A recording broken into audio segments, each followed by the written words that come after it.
अस्सलाम वालेकुम वरहमतुल्लाहि वबरकातुहू। जैसे कि सारी दुनिया जानती है, फिलिस्तीन 22 महीनों से बमबारी से जूझ रहा है, जुल्म की आग में जल रहा है। हजारों लोग शहीद हो गए हैं, लाखों लोग जख्मी हैं, लाखों लोगों की जिंदगी बर्बाद हो गई है।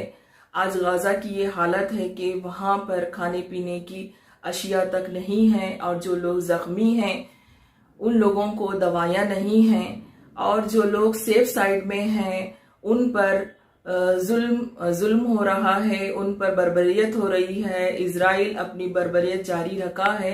उसी के चलते जॉइंट एक्शन कमेटी की जानिब से एक एहतजाजी प्रोटेस्ट रखा गया है सालेहिन मस्जिद के सामने बाद नमाज जुम्मा। मैं गुलबर्गा की तमाम लोगों से ये अपील करती हूँ कि इस एहतजाजी प्रोटेस्ट में शामिल हो जाएं, क्योंकि ये हमारी इंसानियत का इम्तिहान है। अगर हम में इंसानियत है तो हम भी इंसानियत के लिए खड़े होना बहुत ज़रूरी है।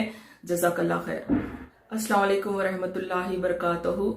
जैसे कि सारी दुनिया जानती है, फिलिस्तीन 22 महीनों से बमबारी से जूझ रहा है, जुल्म की आग में जल रहा है। हजारों लोग शहीद हो गए हैं, लाखों लोग जख्मी हैं, लाखों लोगों की जिंदगी बर्बाद हो गई है। आज गाजा की ये हालत है कि वहां पर खाने पीने की अशिया तक नहीं है, और जो लोग जख्मी हैं उन लोगों को दवाइयाँ नहीं हैं, और जो लोग सेफ साइड में हैं उन पर जुल्म हो रहा है, उन पर बर्बरियत हो रही है। इजराइल अपनी बर्बरियत जारी रखा है।